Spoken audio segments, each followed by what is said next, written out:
Assalamualaikum teman-teman. Kami dari kelompok 1 akan mempresentasikan hasil kerja kelompok kami, yaitu tentang region benua Asia. Nah, benua Asia merupakan benua terluas di dunia yang secara astronomis terletak di 77 derajat lintang utara sampai 11 derajat lintang selatan dan 26 derajat bujur timur sampai 169 derajat bujur timur. Nah, secara geografis benua Asia terletak di antara benua Eropa dan benua Australia, serta di antara Samudra Pasifik, Samudra Hindia, dan Samudra Arktik. Kebanyakan benua Asia di daerah utara, timur, dan selatan terdapat samudra yang luas. Sedangkan di bagian barat benua Asia itu berbatasan langsung dengan daratan Eropa, Laut Tengah, Laut Merah, serta terusan Zeus. Sebagian besar kawasan di benua Asia itu terletak di bagian utara, sedangkan untuk daerah selatannya itu banyak terdapat pulau-pulau. Salah satunya itu Kepulauan Indonesia. Benua Asia merupakan benua yang merupakan populasi terpadat di dunia, yang hampir kawasannya itu 8,7 dari permukaan bumi, dan benua Asia itu memiliki 50 negara yang besar. Nah, benua Asia juga dibagi beberapa region, itu ada 5 region. Yang pertama Asia Tengah, Asia Timur, Asia Tenggara, Asia Selatan, dan Asia Barat. Di mana Asia Tengah itu terdapat daerah yang dulunya dikawasan oleh negara Uni Soviet. Terus negara utara itu, Asia Utara itu terdapat di semenanjung Korea, Korea Selatan, Korea Utara, Republik Rakyat Cina, serta Jepang. Nah, terus di daerah Asia Selatan yang dikenal dengan semenanjung Himalaya yang terdapat India, Nepal, Bhutan, dan Afghanistan. Nah, untuk di Asia bagian barat itu terdapat negara yang dijuluki dengan Timur Tengah atau semenanjung Arabian. Ada negara Arab Saudi, ada Kuwait, ada Qatar, ada Iran, ada Israel, ada Irak, dan yang lainnya. Terus yang terakhir itu ada Asia Tenggara, yaitu yang meliputi negaranya Indonesia, Malaysia, Filipina, Vietnam, Kamboja, dan Thailand.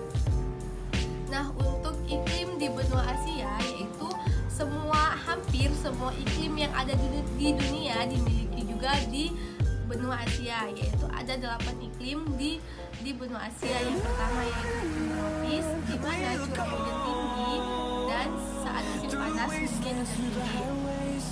Terdapat di kawasan Asia Tenggara dan sebagian besar ada di negara-negara Asia bagian selatan. Nah, yang kedua yaitu ada iklim subtropis, di mana saat musim panas suhunya tinggi, tetapi saat musim dingin udaranya itu sejuk dan akan turun hujan juga. Banyak terdapat di negara-negara yang dekat dengan Laut Tengah. Nah, yang ketiga yaitu ada iklim sedang, di mana iklim sedang ini banyak terdapat di kawasan negara Korea Selatan, Korea Utara, Jepang, dan Republik Rakyat Cina. Iklim sedang ini memiliki 4 musim, yaitu pertama musim panas, musim gugur, musim salju, dan musim semi. Dan ada iklim dingin, yaitu iklim dengan masa beku sepanjang tahun dan banyak dijumpai di negara Siberia. Kenapa ya negara Siberia? Karena letak negara Siberia itu dekat sekali dengan kutub utara. Nah, terus juga ada iklim darat, terdapat di Gurun Gobi dan di daerah sebagian kecil negara di kawasan Asia Utara. Kemudian ada iklim Mediterranean, di mana iklim Mediterranean ini dapat dijumpai di beberapa negara Asia Utara seperti Suriah, Israel, dan di pesisir Laut Tengah. Kemudian ada iklim kutub, yaitu dapat kita jumpai di negara di bagian Asia Utara seperti Rusia dan Siberia. Kenapa gitu lagi? Karena ya letak negara Rusia dan Siberia itu dekat sekali dengan kutub utara atau Samudra Arktik. Nah, yang terakhir yaitu ada iklim pegunungan. Banyak terdapat di daerah dataran tinggi Tibet sampai ke Mongolia. Nah, di benua Asia juga banyak terdapat dataran tinggi. Salah satunya yang terkenal yaitu Gunung tertinggi di dunia juga ada di benua Asia, yaitu Mount Everest. Yang kedua, dataran tinggi Tibet sebagai sumber mata air di benua Asia. Terus ada dataran tinggi Pamir yang merupakan yang dijuluki sebagai atap dunia. Dan yang terakhir ada dataran tinggi Iran. Baiklah, di sini saya akan menjelaskan bagaimana keadaan geologi dan geomorfologi dari region Asia. Yang pertama itu ada keadaan geologi Asia. Kita tahu bahwa geologi itu adalah ilmu yang mempelajari tentang bumi secara keseluruhan, baik itu dia tentang batu-batuan, menjelaskan tentang batu-batuan, kemudian lempengan maupun patahan. Dan di sini kita tahu bahwa region Asia itu memiliki banyak sekali bentuk-bentuk alam yang bervariasi, mulai dari gunung api, pegunungan, dan juga patahan-patahannya. Itu semuanya tidak terlepas dari faktor geologi ya. Dan di sini saya akan menjelaskan bagaimana terbentuknya pegunungan Himalaya secara geologi aja ya. Nah, di sini Gunungan Himalaya itu terbentuk akibat adanya tumbukan lempeng. Tumbukan lempeng yang mana tumbukan lempeng Eurasia dengan tumbukan lempeng anak dari benua India. Mereka saling bertumbukan karena lempengan tersebut memiliki berat jenis dan massa yang sama, sehingga mereka saling menekan dan mereka tidak ada salah satunya tidak bisa menyusup karena mereka memiliki berat jenis dan massa yang sama tadi, sehingga menyebabkan lempengan tersebut naik ke atas dan terjadilah lipatan-lipatan yang sekarang membentuk yang namanya pegunungan Himalaya. Nah, kemudian mungkin masih banyak lagi ya penjelasan geologi yang ada di region Asia, tetapi saya hanya menjelaskan itu saja. Kemudian dari segi geomorfologi Asia, keadaan geomorfologi Asia, kita tahu bahwa Asia merupakan benua yang memiliki relief maupun bentang alam yang beragam dan bervariasi, yaitu mulai dari titik tertingginya, mulai dari titik terendah, kemudian dataran tinggi, dataran rendah, kemudian suhu terdingin dan juga suhu terpanas. Juga ada di wilayah Asia itu adalah memiliki wilayah yang subur dan juga memiliki wilayah tandus. Nah, di wilayah Asia itu terdapat berbagai bentang alam maupun bentang lahan. Di antaranya ada gurun Asia, yang mana Asia adalah benua yang memiliki gurun terbanyak di dunia, dan gurun tersebut memiliki ciri khas dan karakteristik masing-masing. Di antaranya adalah yang pertama itu ada gurun Gobi. Nah, gurun Gobi itu merupakan gurun yang terdingin di dunia, yaitu suhunya itu sekitar minus 40 derajat Celcius. Dan gurun Gobi ini dia terletak di Asia Timur. Kemudian ada gurun Arab. Gurun Arab ini dia terletak di Asia Barat dan dia merupakan gurun yang memiliki pasir terbanyak di dunia. Dan kita tahu bahwa pada umumnya gurun itu dia mengandung pasir kira-kira sekitar 10-15%. Tetapi pada gurun Arab ini tidak, dia memiliki kandungannya itu pasirnya itu lebih banyak.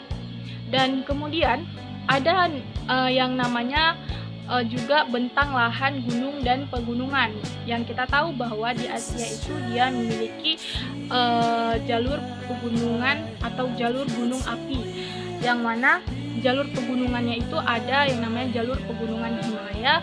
Kemudian di Asia Tenggara ada jalur pegunungan Bukit Barisan dan juga pegunungan Jayawijaya, dan masih ada lagi. Nah, di pegunungan Himalaya itu ada puncak tertingginya, yaitu puncak Gunung Everest, yang mana tinggi dari gunung tersebut sekitar 8.848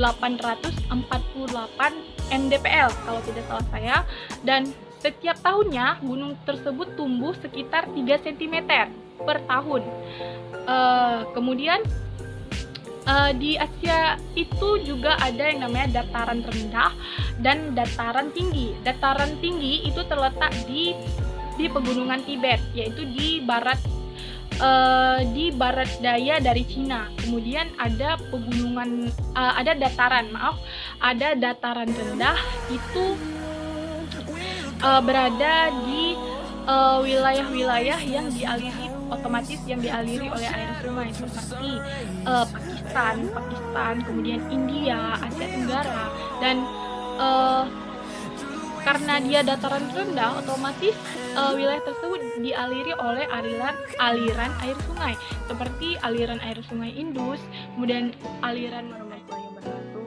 Baiklah, di sini saya akan menjelaskan bagian yang keempat, yaitu bagaimana penduduk, budaya, sejarah, serta mata pencaharian di Asia. Nah, sejarah Asia dapat dilihat sebagai sejarah kolektif dari 3 kawasan pesisir, yakni Asia Timur, Asia Selatan, dan Asia Timur Tengah, yang dihubungkan oleh bentangan stepa yang luas di pedalaman Eurasia. Nah, kawasan-kawasan pesisir ini adalah tempat lahirnya peradaban terawal di dunia. Di setiap kawasan pesisir ini, peradaban umat manusia tumbuh dan berkembang di sekitar lembah-lembah dan sungai yang sudah. Nah, kawasan lokal sudah sejak lama dihuni oleh kaum pengembara kuda. Dari tengah-tengah kawasan itu mereka sambut perjalanan sampai seluruh pelosok benua Asia.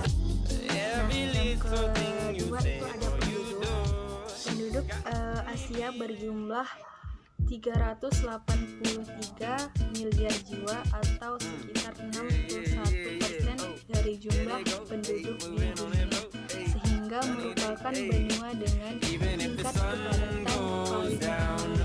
Yang ketiga itu mata pencaharian. Mata pencaharian di benua Asia ini mata pencaharian di bidang agraris atau pertambangan. Nah, yang keempat, budaya Asia.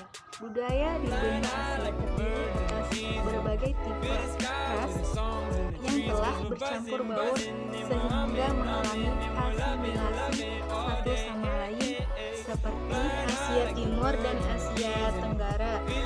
Sebagian besar penduduknya termasuk ras Mongoloid dan ras Melayu. Yang kedua tuh ada Asia Utara dan Asia Tengah, di mana mayoritas penduduknya termasuk ras Kaukasoid atau Eropa. Potensi dan permasalahan utama di Asia.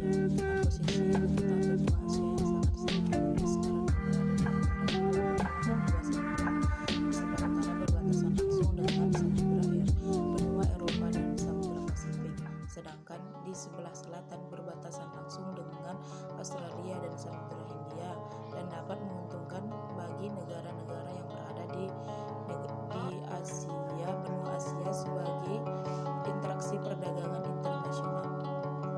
Posisi ini menempatkan benua Asia yang berbatasan langsung dengan dua samudra sehingga menimbulkan banyak menjadi kekuatan dan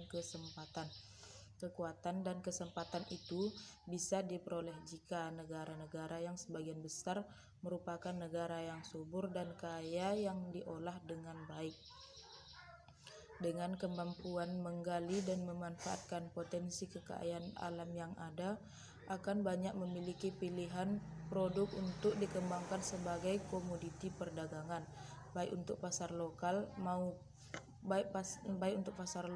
maupun untuk pasar internasional. Dan dengan keindahan dan keanekaragaman budaya kepulauan dari negara-negara tersebut dapat menjadi sumber penerimaan negara andalan atau devisa melalui sektor pariwisata. Selain kekuatan dan kesempatan, negara-negara di benua Asia juga dapat memperoleh kelemahan dan ancaman di bidang ekonomi yang disebabkan oleh beberapa hal yang masih banyak masyarakat yang sedikit saja menikmati keindahan alam yang termasuk negara Indonesia.